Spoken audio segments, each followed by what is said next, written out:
tomar este tiempo en el nombre de nuestro Señor Jesucristo. Amén.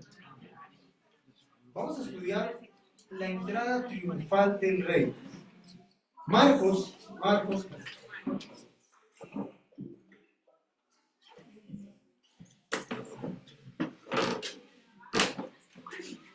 Marcos capítulo 11, versículos del 1 al 11, dice la palabra del Señor. Todos vamos al Evangelio de Marcos, capítulo 11, versículos del 1 al 11, dice: Cuando se acercaban a Jerusalén, junto a Betfagé y Betania, frente al monte de los olivos, Jesús envió 2 de sus discípulos, y les dijo: Id a la aldea que está enfrente de vosotros, y luego que entréis en ella, hallaréis un pollino atado, en el cual ningún hombre ha montado, desatadlo y traedlo. Y al día siguiente, y si alguien os dijere: ¿por qué hacéis eso?, decid que el Señor lo necesita, y que luego lo devolverá. Fueron y hallaron el pollino atado a la puerta, afuera de la puerta, en el recodo del camino, y lo desataron. Y unos de los que estaban allí le dijeron: ¿qué hacéis desatando el pollino? Ellos entonces les dijeron como Jesús había mandado, y lo dejaron. Y trajeron el pollino a Jesús, y echaron sobre él sus mantos, y se sentó sobre él. También muchos tendían sus mantos por el camino, y otros cortaban ramas de árboles y las tendían por el camino. Y los que iban delante y los que venían detrás daban voces diciendo: Hosana, bendito el que viene en el nombre del Señor. Bendito el reino de nuestro Padre David que viene. Hosana en las alturas. Y entró Jesús en Jerusalén y en el templo, y habiendo mirado alrededor todas las cosas, como ya anochecía, se fue a Betania con los 12. La entrada triunfal, ¿qué significa para usted este tiempo? La entrada triunfal, ¿qué significa para nosotros? Hoy comenzamos la Semana Santa, ¿no? Y hablábamos ahorita de que muchas personas piensan en descansar, en pasar tiempo con su familia, pero es importante ver el verdadero significado de esta semana, de la Semana Santa. Empezando hoy con el Domingo de Ramos. Saben que el desconocer el verdadero significado en este tiempo nos puede llevar a perder el verdadero sentido de lo que es este tiempo. Contexto: por más de 3 años el Señor había estado enseñando la palabra, había estado haciendo milagros en Israel. Ahora se encuentra en esta última semana en el principio del fin de su ministerio terrenal. La última semana, 8 días después, iba a ser allí crucificado. Su entrada en Jerusalén, ese famoso Domingo de Ramos, iba a provocar una reacción en cadena que culminaría con su muerte en la cruz del Calvario. Ya nos hemos colocado un poquito en el tiempo allí, ¿cierto? Así que la llegada del Señor Jesús no era la idea de un dictador político ni de un revolucionario, sino de un rey, la entrada triunfal de un rey que asume la posición de siervo para dar su vida en rescate por muchos. Algo contrario a lo que muchos esperaban, ¿no? La muerte de Cristo en la cruz es el tema central de toda la Escritura, y eso vamos a estar estudiando el día de hoy. La muerte del Señor Jesucristo y la resurrección es el centro del Evangelio. Por eso, cuando usted mira los 4 evangelios, los evangelistas dedican mucho espacio para narrar los eventos ocurridos en la última semana. Un dato ahí estadístico: por ejemplo, Mateo dedica 1/4 del Evangelio a esa porción del ministerio terrenal del Señor Jesús, esa última semana. Marcos dedica 1/3 del Evangelio. Lucas dedica 1/5 del Evangelio a narrar lo que fue la última semana. Y Juan dedica la mitad completa de su Evangelio, solamente para hablar de los últimos 7 días. Si sumamos el contenido y sacamos una estadística, vemos un total de 89 capítulos, de los cuales 30 se enfocan en los últimos 7 días. En otras palabras, más de 1/4 de los evangelios narran con lujo de detalles lo que sucedió la última semana. La semana de la pasión, la semana donde comienza con la entrada triunfal. Un pastor dijo que un título, si pudiera cambiar ahí los derechos de autor, no lo colocaría como la entrada triunfal, sino como la falsa coronación del verdadero rey. La falsa coronación del verdadero rey. Más que una entrada triunfal, realmente es una falsa coronación, porque ciertamente conocemos que Jesús es el Señor, es el Mesías prometido, pero la mayoría de personas que estaban allí este domingo, recibiendo al Señor, este Domingo de Ramos, no tenían ni idea de qué clase de rey era el Señor. Así que en Juan 12:16, si usted lee Juan 12:16, nos dice que los discípulos entendieron realmente lo que sucedió este domingo, días después de la resurrección. Así que sus discípulos tampoco entendían lo que pasaba allí. Este es un hermoso pasaje que nos va a llevar a entender, a recibir a Jesús como Rey, a llevar a entender con plena conciencia lo que esto implica, recibir al Señor Jesús. Y se puede decir que Jesús es el Señor y no tener a Jesús como Señor de nuestras vidas. Se puede cantar alabanzas al Rey y no tener a Cristo como Rey de nuestras vidas. ¿Saben que es algo muy diferente? Entonces es una invitación, un llamado a todos los creyentes, al Señor Jesús. Debe ser nuestro Rey, nuestro Señor, en todas las áreas de nuestra vida. No solo en las áreas que más nos convienen, sino en todo tiempo. Es un llamado a recibir a Cristo como el Rey soberano de nuestras vidas. 3 punticos vamos a ver en esta mañana de la entrada triunfal, versículos 1 al 3. Número 1, la soberanía del Rey. La soberanía del Rey. Dice versículos 1 al 3, cuando se acercaban a Jerusalén junto a Betfage y Betania, frente al monte de los olivos, Jesús envió 2 de sus discípulos y les dijo: id a la aldea que está enfrente de vosotros, y luego que entréis en ella, hallaréis un pollino atado, en el cual ningún hombre ha montado. Desatadlo y traedlo. Y si alguien os dijere: ¿por qué hacéis esto?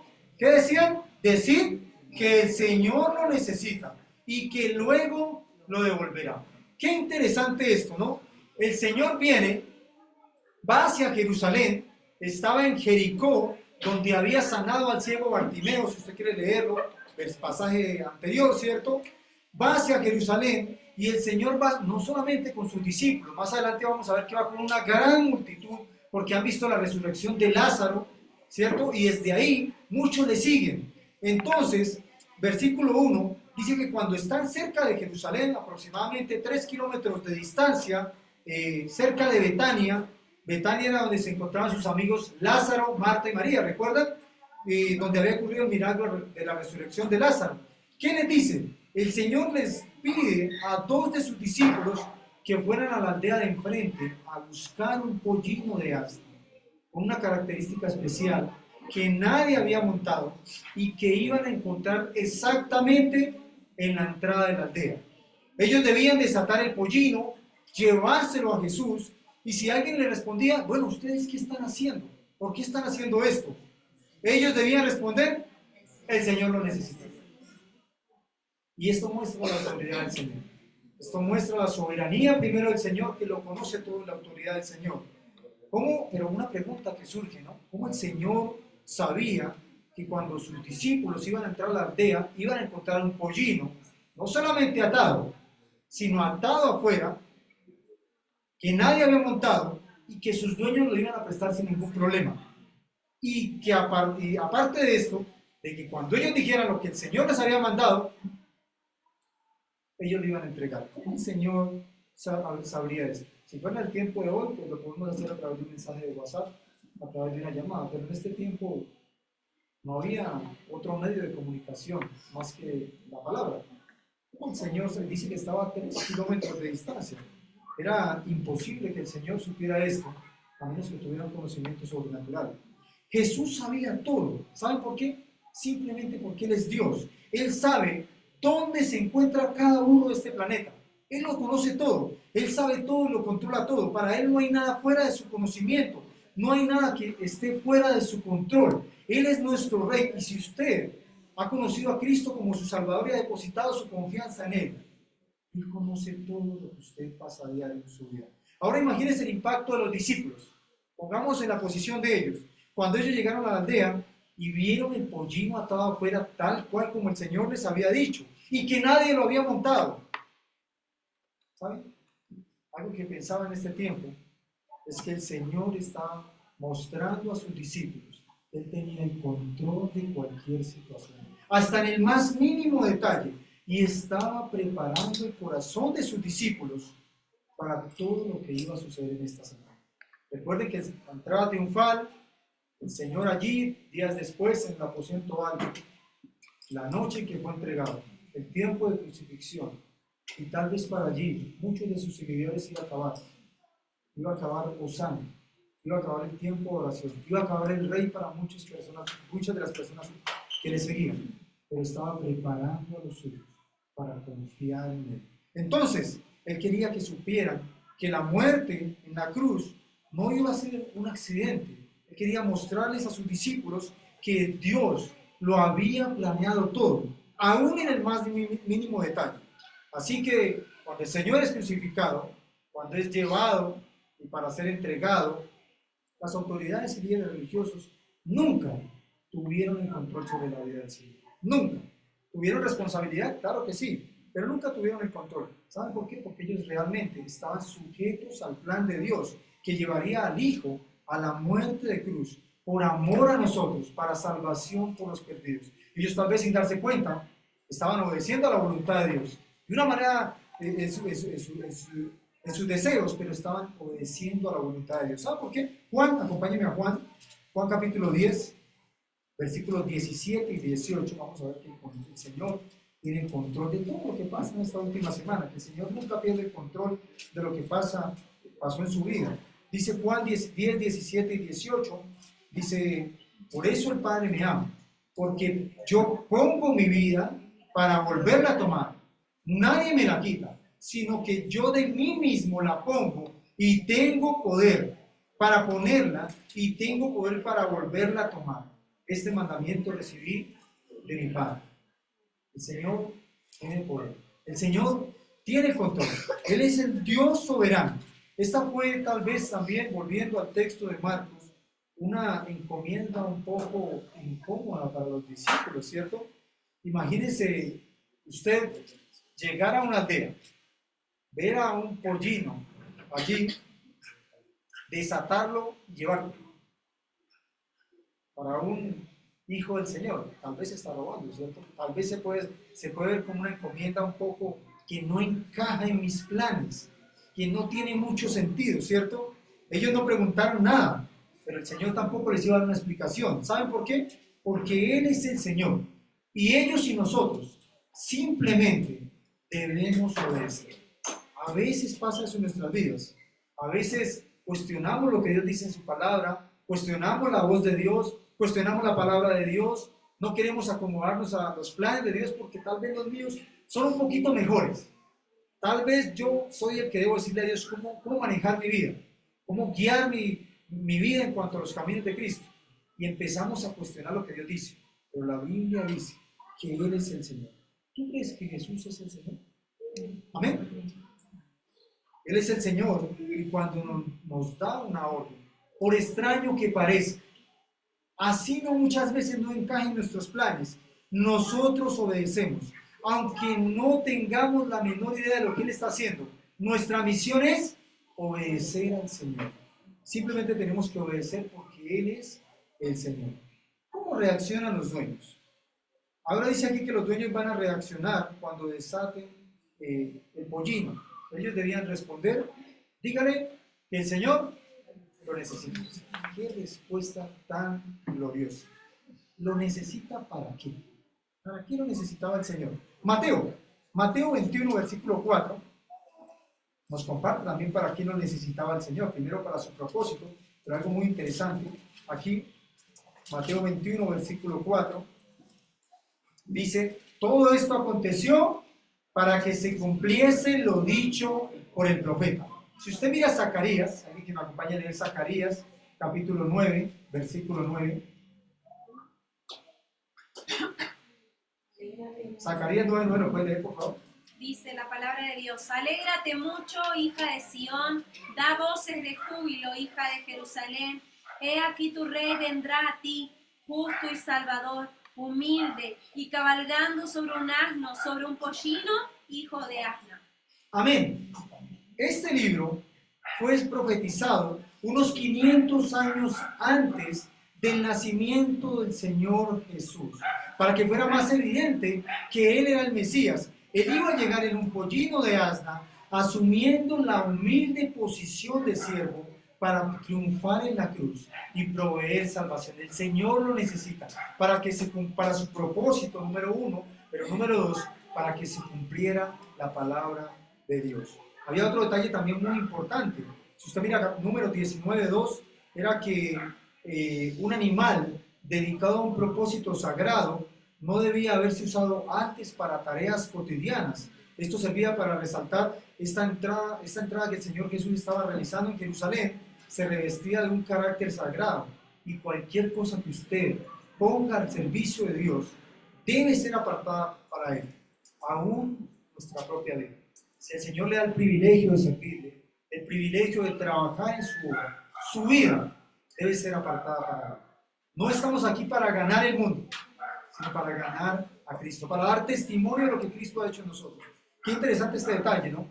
Un animal que no había sido montado, un animal dedicado para el servicio de Dios.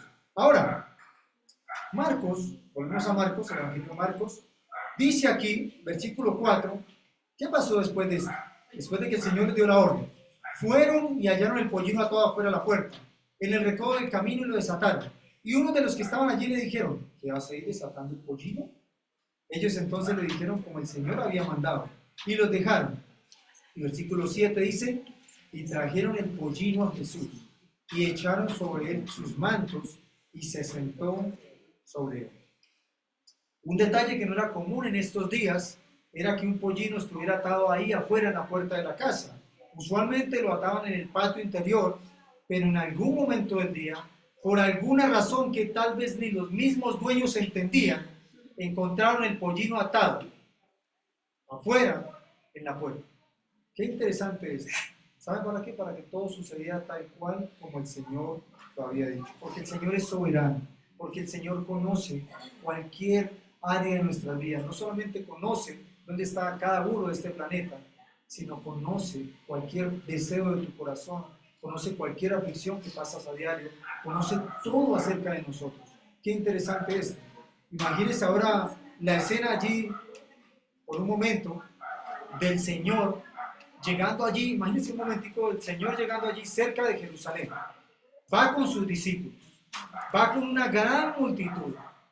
Muchos de ellos alaban al Señor. Hosana. Mucha gente, muchas voces. Alégrate desde Sión. Alégrate desde Sión, dice. Todo el mundo haciendo júbilo, gozo, gritando por este momento.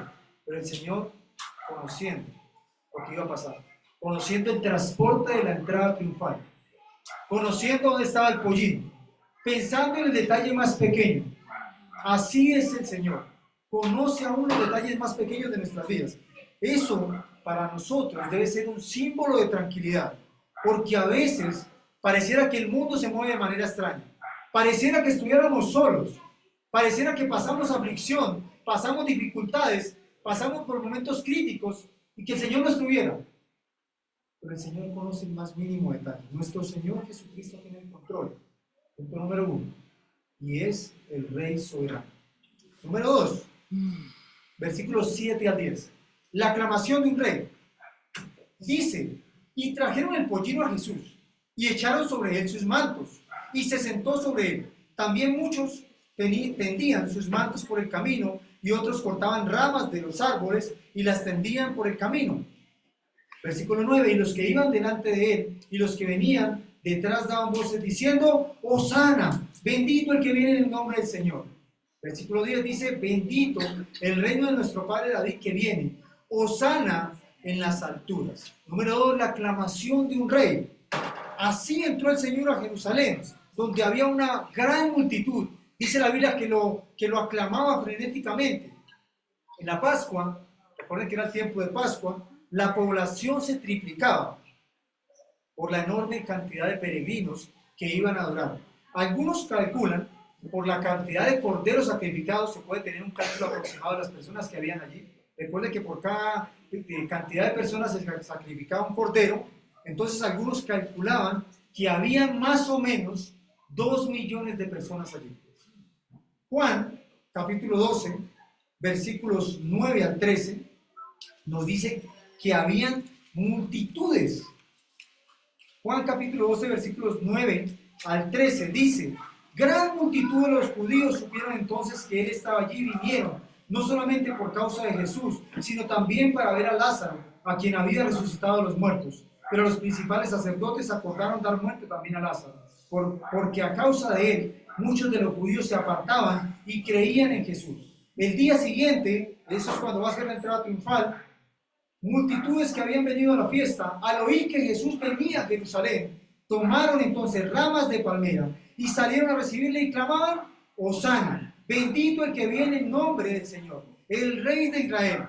Qué interesante esto, ¿no? Había muchas personas allí, gente que estaba en la casa de Marta, de María, que querían ver a Lázaro vivo, ahora venían junto con Jesús, o delante, dice la Biblia, o detrás del Señor, y cuando lo vieron venir, gritaban eufóricos: Hosana, bendito el que viene en nombre del Señor. Y miles de personas clamaban por el camino como el hijo de David que había llegado, ¿cierto? Como el Salvador de Israel. Muchos años esta gente había estado esperando el Mesías prometido, el Salvador prometido. Marcos dice que muchos de ellos tendieron sus mantos por el camino, otros tendieron ramas que habían cortado en los campos para darle la bienvenida. Como era típico recibir a un rey, muchas personas esperaban al Salvador, ¿cierto? Y gritaban: Hosana. ¿Sabe qué significa Hosana? Sálvanos ahora, te rogamos. Bendito el que viene en nombre del Señor. No había dudas que el Señor era el Mesías prometido. Salmo 118, 26, un salmo muy cantado en tiempo de Pascua. Bendito el que viene en nombre del Señor. Sin embargo, muchos conocían, sabían que era el Mesías prometido, pero muchos de los que lo aclamaban aquí, días después, iban a estar gritando que lo crucificaron. Qué triste, ¿no? Qué contradicción tan tremenda, porque se dieron cuenta que no era el tipo de Mesías que ellos estaban esperando. Ellos querían un líder político que los salvara del yugo romano. Ellos querían un rey que volviera a posicionarlos y trajera prosperidad como en el tiempo de David. Este era el líder que ellos esperaban. Ellos creyeron que el problema era el gobierno, que el problema era la esclavitud, que el problema eran los romanos, y esperaban un líder político que hiciera una gran revolución. Y si el Señor lo hubiera querido hacer, lo hubiera hecho de esa manera. Pero el Señor no había venido a dominar de esa manera, sino había venido a morir por el pecado.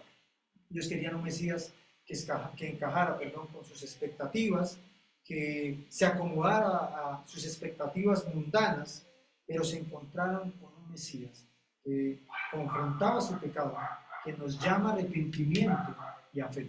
Ese era el Mesías prometido. Así que ellos aclamaban al verdadero rey, pero con una motivación equivocada, porque ellos no sabían quién realmente era Jesús. Y es algo que hoy sigue pasando. Muchas personas creen que el problema de este mundo es el gobierno, son mis necesidades, son mis deseos, es lo que yo quiero. Son las demás personas con los que me rodeo, con quien comparto mi trabajo, mi economía, pero el problema del hombre es el pecado. Juan 8:34 dice, ¿saben por qué el problema del hombre es el pecado? Dice Juan capítulo 8, versículo 34. Jesús le respondió: de cierto os digo, que todo aquel que hace pecado, esclavo es del pecado. Jesús, el Mesías prometido, al que alababan, Hosana, venía a confrontar nuestro pecado. Qué interesante esto. Todo el que hace pecado, esclavo es del pecado. El verdadero problema del hombre tiene que ver con su corazón, tiene que ver con los deseos. Santiago dice que con nuestra concupiscencia, con lo que está en nuestro corazón, con el pecado, con lo que muchas veces, en la mayoría de veces, no se alinea con el plan de Dios. Es el problema del hombre. Muchas iglesias predican que Jesús satisface las necesidades, que concede los deseos de nuestro corazón, que ven y serás próspero, ven a Cristo y todos tus problemas serán sepultados, todo saldrá bien. Pero Cristo no es esa clase de rey que satisface deseos egoístas. Él es un rey que vino a morir en una cruz, a pagar por nuestro pecado, para librarnos de la esclavitud del pecado y transformar nuestro corazón egocéntrico en un corazón que ama a Dios y a su prójimo. ¿Saben? Cuando pensaba en esto, de que muchas veces aclamamos al Señor, me hace esta pregunta, ¿no? Debemos hacernos esta pregunta. ¿Realmente aclamamos al Señor Jesús como Rey soberano? Muchos aclaman a Jesús como Rey, pero pocos están dispuestos a someterse a su autoridad.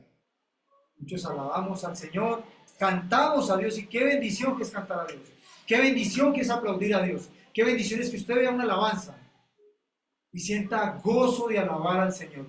Pero aún más bendición, si usted está dispuesto a hacer al Señor que usted le canta, al Señor, a Dios, a nuestro Señor Jesús, el Rey soberano de su vida, a obedecerle a Dios, a alabar y obedecer a Dios, van de la mano. Alabar y desobedecer a Dios tal vez es contradictorio, no tiene mucho sentido. Si usted y yo cantamos a Dios, alabamos a Dios, ahorita cantamos una alabanza que dice, alabamos al Señor que Él es el Rey.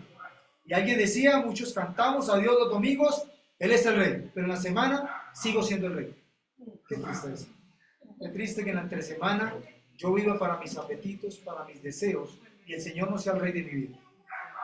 Una cosa es venir a la iglesia y cantar al Señor y alabarle, pero otra muy diferente es estar dispuestos a someter nuestra voluntad a la suya, reconociéndole como Señor y dueño de nuestra vida. ¿Es el Señor el Rey soberano de su vida? ¿Está dispuesto a obedecer a Dios? Ellos quisieron, cuestionaron la ida a traer al pollino, una situación un poco incómoda. Le preguntaron, ¿por qué, Señor? ¿Qué tal por robarnos a pedir? ¿Le preguntaron algo al Señor? No, simplemente obedecieron a Dios. Es lo que debe hacer todo creyente en su vida. A veces yo tengo un plan, un propósito, pienso, hay algo que quiero hacer, pero el Señor dice, eso está mal. Eso tal vez nos aleja, no nos permite ver al Señor con claridad. ¿Qué debiéramos hacer? Obedecer al Señor. Lo correcto es obedecer al Señor. Así me parezca muy bueno lo que yo pienso hacer. Lo correcto es lo que a Dios le parece bueno. Tercer y último punto. La mirada triste del rey. Versículo 11. Dice el versículo 11, y entró Jesús en Jerusalén y en el templo, y habiendo mirado a su alrededor todas las cosas, como ya anochecía, se fue a Betania con los 12. Miren, algo muy interesante aquí es que Marcos no aclara lo que pasaba por la mente y el corazón del Señor cuando contemplaba el templo y la ciudad de Jerusalén.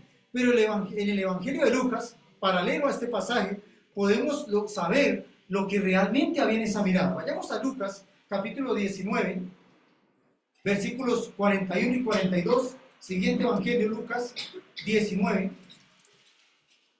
versículos 41 y 42. Vamos a ver qué había en esa mirada que describe Marcos. Dice Lucas, y cuando llegó cerca de la ciudad, al verla, lloró sobre ella. ¿Saben? Esa mirada era una mirada de tristeza. Era una mirada triste, la mirada triste del rey. Cristo lloró por la religión vacía y ritualista de su pueblo, por la incredulidad de la gente, porque muchas veces alabamos al Señor, pero no nos sometemos a su voluntad, porque muchas veces Cristo es solamente Rey y Señor cuando lo necesito, porque solo me acuerdo del Señor en aquellos tiempos que realmente estoy pasando por alguna necesidad, pero me olvido de Dios. Cristo lloró porque a pesar de que ellos le aclamaban en la entrada triunfal, tenían un corazón como de piedra. A pesar de la alabanza que salía de su boca, tenían un corazón duro como un metal, y Cristo lo sabía. Dice el versículo 42 aquí en Lucas 19, diciendo, si también, dice desde el 41, y cuando llegó cerca de la ciudad, al verla lloró sobre ella, diciendo, si también tú conocieses, a lo menos en este tu día, lo que es para tu paz, mas ahora están cubiertos de tus ojos. Porque vendrán días sobre ti, cuando tus enemigos te rodearán con vallado y te sitiarán, por todas las partes te echarán, y te derribarán a tierra, y a tus hijos dentro de ti, y no dejarán en ti piedra sobre piedra, por cuanto no conociste el tiempo de su visitación. Qué triste, ¿no? El Señor lloró por las terribles consecuencias de desobedecer a Dios. ¿Saben? Por las terribles consecuencias de este pueblo que era desobediente. Y nos hace un llamado eterno. No es un llamado terrenal, es un llamado eterno. Tal vez aquí hay alguien que aún no ha recibido a Cristo como su Salvador. Cristo lloró, ¿saben? Porque las consecuencias de rechazar al Señor son eternas, son dolorosas, nos cuestan, nos van a pasar la eternidad. Unos 40 años más tarde, allí en Jerusalén, llega el general Tito. Dicen los historiadores que cercó la ciudad de Jerusalén precisamente durante la Pascua, cuando estaba llena de peregrinos, para que nadie podía entrar ni salir. Durante meses cortaron todo suministro para que la gente no tuviera nada que comer, tanto así que algún historiador, Flavio Josefo, dice que tenían que comer las correas. Y finalmente, en el año 70 después de Cristo, los soldados romanos entraron en la ciudad en una ola de violencia tremenda. Destruyeron el templo y se calcula que más de 1 millón de judíos murieron en esta masacre. Y los que sobrevivieron fueron vendidos como esclavos. El Señor sabía lo que iba a venir tiempo después. El Señor lo conoce todo. No es cualquier cosa rechazar a este rey. El Señor Jesús estaba viendo todo eso mientras contemplaba la ciudad que Dios había escogido para ser morada de su nombre. El Señor quiere hoy que abras tu corazón. Si aún no le conoces, que le recibas como tu Salvador. Que no te dejes guiar por cualquier corriente de este mundo que solamente nos conduce a vivir lejos de Dios, a hacer nuestra voluntad, a alabar al Señor el domingo, pero a desobedecer al Señor el resto de los días. ¿Qué sentiría el Señor Jesús en medio de las alabanzas de hoy? ¿Qué siente hoy, no?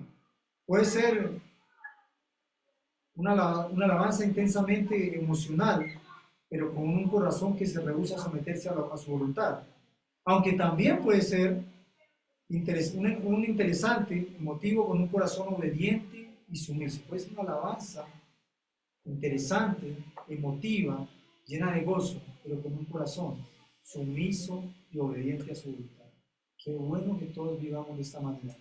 Que no seamos como esa multitud, ondeando palmas, colocando la ropa y poniendo sus mantos en medio de la alabanza, pero con un corazón vacío de verdadera devoción.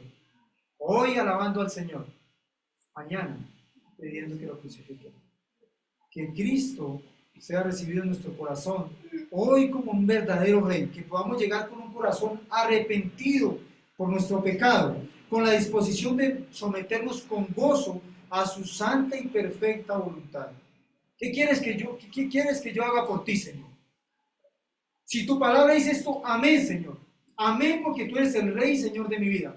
Si tu palabra dice que esto está mal, que me debo separar de esto, que debo cortar con este vínculo del mundo, que me lleva a vivir sometido a un mundo de esclavitud, a un yugo de pecado, amén, Señor, porque por lo que para ti está mal, para mí también lo está mal. ¿Qué quieres que haga, Señor? Eso, que seamos cristianos fervientes en proclamar la palabra del Rey y la gloria del Rey, que muchos seamos capaces de renunciar a una religiosidad vacía, ¿cierto? Que pueda venir a cantarle a sus pies y que podamos reconocerle como nuestro Señor y Salvador. Miren, un activista que se hizo célebre por haber dado refugio a los judíos, alguien le preguntó que si era difícil para ella mantenerse en humildad a pesar de toda la atención que ella recibía constantemente. Ella, cuando escuchó estas palabras, dijo: cuando Jesús cabalgó a Jerusalén el domingo de Ramos sobre la espalda de un pollino, y todo el mundo comenzó a tirar sus mantos y a ordenar las ramas de palmera y a cantar sus alabanzas, ¿tú crees que en algún momento entró en la cabeza del pollino de que alguna de esas cosas eran por causa de él? Imagínense a un pollino diciendo: no hay ninguno en este mundo como yo. Ella termina diciendo: si yo pudiera ser el pollino sobre el que Cristo cabalgue en este mundo, yo le daría toda la alabanza y toda la gloria a él. Cuando nosotros aún estamos en nuestra mejor condición espiritual, no somos más que burros en los que Cristo cabalga. Y el anhelo de nuestro corazón debe ser: Señor, yo quiero ser un burro fiel, que desea que tú seas conocido. Yo quiero ser un burro que sirva para que tú seas aclamado como rey y Señor de señores. Lo único que tenemos que nos debe llenar de gloria en esta vida, si alguno se gloría, gloríese en el Señor. La única gloria es que el Señor sea conocido. La única gloria digna de llevar sobre nuestras espaldas es que cuando te miren, vean a Jesús. Qué interesante esto. A veces podemos tomar la posición de personas orgullosas y soberbias, pero no, la Biblia dice que debemos servir con humildad, que no te miren a ti, que miren al Señor Jesús. Conclusión: hay un rey, Cristo, entrada triunfal, y este rey debe ser recibido como rey, debe ser obedecido como rey y debe ser servido como rey. Y debe ser amado como rey, de la misma manera, glorificado y alabado como rey. Si tal vez en esta mañana tú estás aquí, pero aún no has conocido a Cristo como rey, aún no es el Salvador de tu vida, hay una invitación de parte del Señor. Es a que abras tu corazón y no pases esta oportunidad de recibir a Jesús en tu vida. El Señor mostraba algunas profecías, el llanto y el dolor de aquellas personas que no recibieron a Cristo, de aquellas personas que le aclamaron pero después lo crucificaron. Es el mismo llanto y dolor que pasa cada persona que está hoy aquí sentado, que ha dado su espalda al Señor, que hoy tal vez está en una silla, escuchando la palabra del Señor, escuchando la voz de Dios, pero que no le interesa nada, ningún tipo de comunión con Dios, solamente venir, un acto religioso, pero por dentro de mi corazón el Señor no está. Dentro de mi corazón no hay Cristo. Dentro de mi corazón me rehúso, solamente de lejos. Qué triste es seguir al Señor de lejos. Y un día morir y hoy tener la plena conciencia de que todo aquel que parte sin Cristo va a estar lejos de Él en la eternidad. Vamos a orar y a dar gracias al Señor por esta mañana. Señor, gracias damos por esta mañana. Gracias damos por este tiempo. Gracias, Padre, porque en esta entrada triunfal, Señor, usted, Señor, primero nos enseña, Señor, de que debemos, Señor, abrir nuestro corazón día tras día, vivir contentos, gozosos en su voluntad, no cuestionar, Señor, su palabra, porque usted sabe que es lo mejor para nosotros, y recibirle todos los días como nuestro Rey y como nuestro Señor. Gracias, Padre, por cada hermano aquí sentado en esta mañana, por cada persona, Señor, el día de hoy. Oramos también, Señor, para que usted nos dé un corazón digno para alabarle, Señor, para que siempre que le cantemos, Señor, lo hagamos con la mejor disposición, con gozo, hosana, Señor. Bendito usted, Padre. Bendito usted, Señor Jesucristo. Bendito porque un día llegó a nuestros corazones y nos dio vida, Señor. Bendito usted, Señor, porque un día se entregó en su propia voluntad por amor a nosotros. ¿Qué sería a nosotros, Señor, sin el sacrificio de amor? Gracias, Padre, porque tenemos la certeza de que vamos a estar con usted en la eternidad, Señor. Bendito, Padre, pero que de la misma manera, Señor, como le alabamos, seamos obedientes a su palabra, Señor. Que no solamente cantemos, Señor, nos pongamos gozosos al cantar, sino que también tengamos sumisión gozosa para poder, Señor, decirle sí a sus planes y no a los míos, y me alejan de usted, Padre. Y por último, Señor, gracias damos, Señor, porque usted nos recuerda, Señor, en este tiempo de la entrada triunfal, Señor, que a usted le entristece, Padre. Cuando muchas personas escuchan la predicación de su palabra, escuchan sus palabras, Señor, pero deciden vivir para su propia gloria, deciden vivir para sus propios deseos, dándole la espalda a usted, Padre.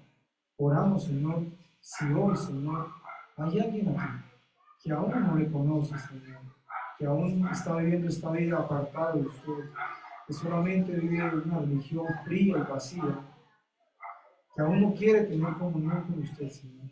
Oramos por esa persona, Señor, por esa alma, que pueda doblegar su corazón a usted, Padre, que pueda reconocer a usted como Rey y Señor, que hoy sea el día de salvación para todas las personas que están sentadas aquí, pero aún no le conocen, Padre.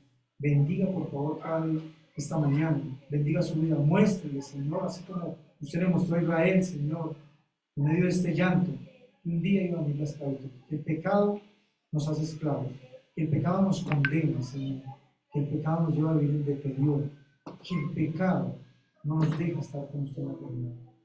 Oramos, Señor, por todas las personas, Señor. Por cada hermano, Señor. Para que también sea algún vínculo el día de hoy con algún pecado, Señor, que debamos cortar. Tal vez con algún pecado oculto, Señor, no hayamos alejado nuestras vidas, Señor.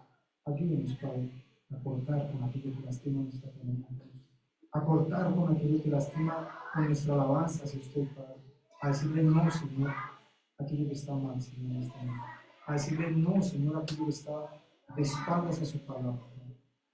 Oramos, Señor, por mis hermanos, Señor, Padre. Damos gracias a usted, Padre, en este tiempo.